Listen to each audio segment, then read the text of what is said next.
It could be a fantastic performance by Team India in Sri Lanka, but still a little ways away. Well, actually, Vishnu, in news just coming in, India has wrapped up that match.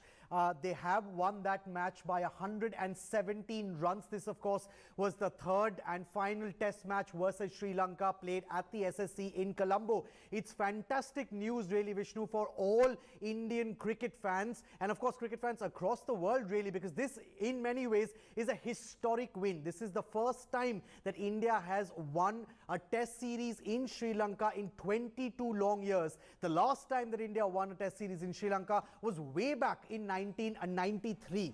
This time India have won the test series by 2-1. Remember, they lost the first test. It wasn't the perfect way to start a test series, but then they bounced right back and won the second test. This one, in the third test, Sri Lanka had a very stiff target to chase of 386 runs, and they have fallen 117 runs short of India's total, giving India a famous victory in Colombo, a historic series win, really, for Virat Kohli and his men. This, in many ways, is a watershed moment for Indian cricket, because Virat is a new test captain that India has, and he has wanted to instill a sense of self-belief and absolute aggression and passion amongst all the players that play under him. And this, in many ways, is a huge step forward for Virat Kohli and his band of very young cricketers who will handle test cricket for India and represent the nation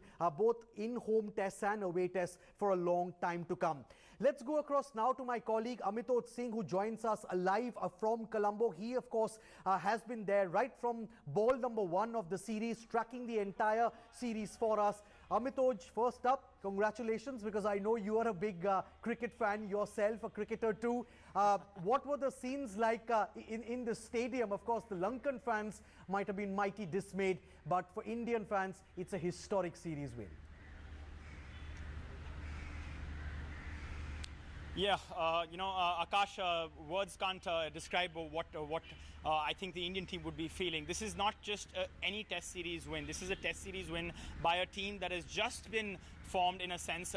What has happened is that, remember, Virat Kohli came in for his first test series, full test series as captain, and out here he's come and he's led a team to their first test series win in Sri Lanka in 22 years. Remember, at the start of the series, they lost the first test, and to come back from that is a huge achievement. Also, we talk about the fact and put in perspective that this is a Sri Lankan side that has just let go of Mahela Jayawardene, Kumar Sangakkara. Lasith Malinga is not part of the team, but at the end of the day, this is a win in their conditions. Sri Lanka gave India conditions that were very difficult for India in the first place, because completely putting R. Ashwin and Amit Mishra in the back burner because they had a seaming track. And out here, the Indian bowlers came and they produced a magnificent performance. Rohit Sharma failed at the beginning. Stuart Binney wasn't doing well. Murli Vijay was a bit suspect. KL Rahul didn't do well too. But they all came back. And Virat Kohli's confidence in them in the press conference is what has really turned this game around. They wanted to go for a win. Angelo Matthews produced a spectacular performance. And the Sri Lankan fans that you were talking about, they were all behind us right now. They were watching the game, hopeful that with just 1 or 2 hours left, and with the first 3 days rain coming in and spoiling the third session of play, they had hope that Sri Lanka would actually pull off a draw, but that didn't happen. India has managed to pull off a victory. It is simply remarkable.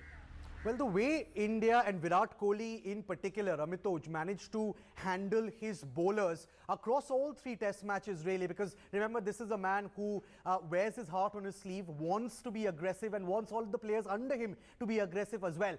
At a time when Angelo Matthews and Kusal Perera were batting and the pitch wasn't doing much, the ball had become very old, it looked like Sri Lanka might just manage to salvage a draw. But everyone knew that once India got to get that new ball, got to bowl with that new ball, then things could turn around, and that's what happened, and happened very quickly. I just want to run you through, Akash, what happened in the morning. We're at the team hotel, and I see Virat Kohli having breakfast with Ravi Shastri. He's completely focused, and usually he doesn't have breakfast with his team members. He's just having breakfast with Ravi Shastri or the bowling coach R. Sridhar. And then when they are walking out, you get to see a glimpse of how they are trying to focus themselves and get in the zone for the game. R. Ashwin, he's somebody who got the breakthroughs in the end. Amit Mishra, both of them, Ashwin in particular, he's got his earphones on, he's not looking anywhere, there are fans all over, he gets into the bus, he focuses on just the game. So when you talk about what you just talked about, the fact that they wear their heart on their sleeve, and this is a team that, Virat Kohli is obviously shaped up in a way, it is huge. This is a team that Ravi Shastri comes in the first press conference and actually starts talking about fearless cricket, aggressive cricket. Virat Kohli comes in the first press conference, starts talking about the same thing. They lose the first test after being in a winning position. Immediately after that, Sunny Gavaskar on any TV, and trust me, these cricketers, they're always hearing what the experts and critics say to them. Sunny Gavaskar says on our channel that they need to tone down their aggression and they just need to play. Second test, Kumar Sangakkara's farewell, the entire Sri Lankan country is against them.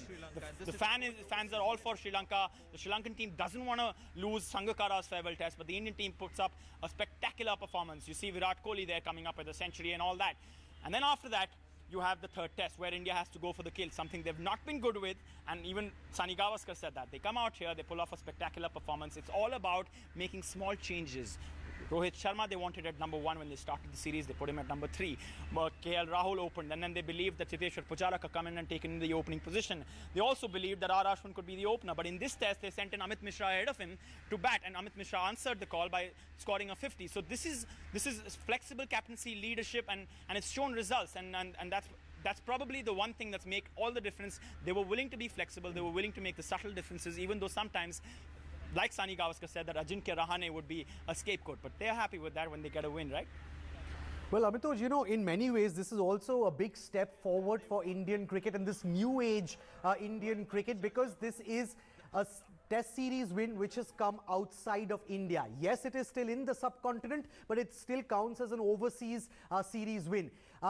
The stats say that India hasn't won an overseas test series since 2011 versus West Indies. This is the first test series win overseas in 4 years' time. In that sense, this is a huge step forward, because the BCCI has also been harping on the fact that we need to have a team and also a coach, whenever they have that full-time coach, who can take the Indian test cricket team to many more overseas series wins.